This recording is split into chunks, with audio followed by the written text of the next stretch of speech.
In this episode of The Best Parts, we're taking a stroll down memory lane and reminiscing about everything that made being a 90s kid so special. Whether it was the tech, sports, or fashion, being a kid in the 90s was all that in a bag of chips. So try not to stab through your Capri Sun and meet me on the big orange couch, because this is being a 90s kid. The Best Parts. Getting jiggy with it.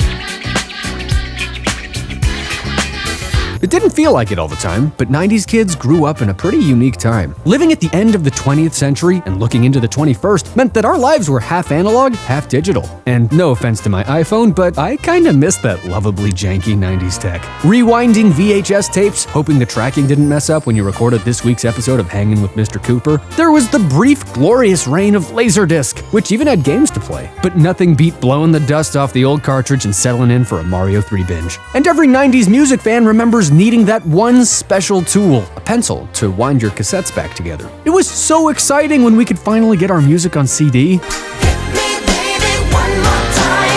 Want to call your best bud and tell him how radical the new Radicals album is? You're gonna have to stretch that cord as far as it goes, otherwise your little brother's gonna eavesdrop. Unless you were one of those kids, with a cordless phone of course. Cordless phones gave us privacy from spying siblings, the freedom to talk after bedtime without mom and dad knowing. You could even have a phone call in the yard. No way it could be better than this, especially with star 69 and three-way calls on your side. But if you wanted to call grandma long distance, well, that was gonna cost you. What in the hell do you want now? But don't worry, the 90s also brought us 10-10-3-2-1. Kids today, with their dang internet everywhere, don't even remember paying for long-distance calls. Back in the 90s, we paid for the internet by the minute too, and liked it. Well, we didn't like it, but some part of me will always have the warm fuzzies for that dial-up tone.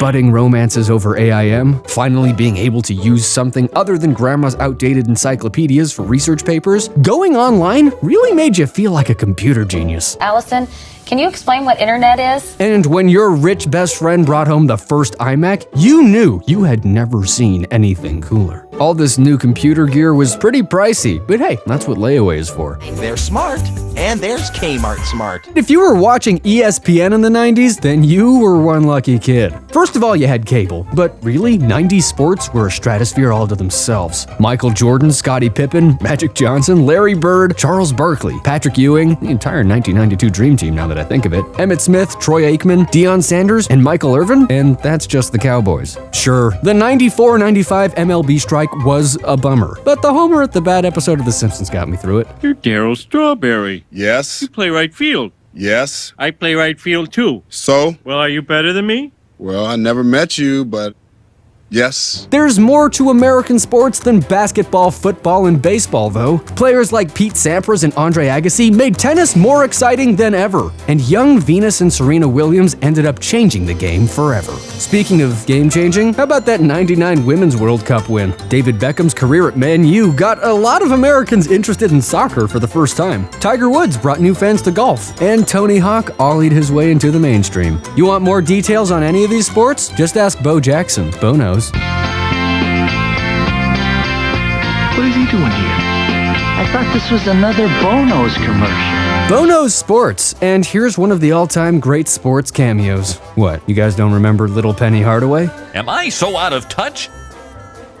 No, it's the children who are wrong. He was the coolest puppet ever, but then again, everyone looked cool in that video. Overalls for the win. Both me and my sister sported the half-unclasped 90s overall look, and when it comes to 90s fashion, it seems like girls get all the love. Mood rings, butterfly clips, platform shoes, which are back by the way. All they had to do was pop open Adelia's catalog, and all the hottest styles were right there at their fingertips. French tipped, of course. Let's be real, 90s fashions for the ladies still look good today. Fellas, raise your hand if you sported a mullet, rat tail, high top, or the always classic middle part. And if your hair wouldn't stay pointy, you could always cover it with a backwards ball cap, or a bucket hat for the truly bold. Then just pop on some Oakleys, make sure your hypercolor shirt still works, tuck that wallet chain into your Zubas, and then ask yourself, is it the Timberlands, Air Jordans, or Reebok pumps today? The preppier gentlemen, of course, can throw on puka shell necklaces, bleach their hair, and perfectly coordinate their head-to-toe Tommy Hilfiger gear. From fashion to Furbies, if you were into collectibles, the 90s may have been your favorite era. Beanie Babies, Pogs, Pokemon cards, magazines, Goosebumps books, Magic Eye posters, Power Wheels, Koosh balls, erasers, Lisa Frank gear, McDonald's toys, troll dolls, slap bracelets. We can be honest with ourselves. At a certain point, this was probably too much stuff. After all, 90s kids were raised to be environmentally conscious. You can always count on us to recycle. Saving our planet is the thing to do. Speaking of recycling, maybe the best time to be a 90s kid is now. Just like the 90s was all about the 70s, the 2010s are all about the 90s again. We're the grown-ups now, and that means reboots, remakes, reunion tours, and more throwback fashion than you can shake a bop it at. Pop it. Twist it. Pass it. I don't blame today's teens and tweens for loving this stuff. It was awesome the first time around. Do you want another Best Parts video about 90s music, TV, or movies? Let us know in the comments. And while you're down there, don't forget to subscribe to this channel, because I'll be back here next week to talk about more of our favorite things and the best parts.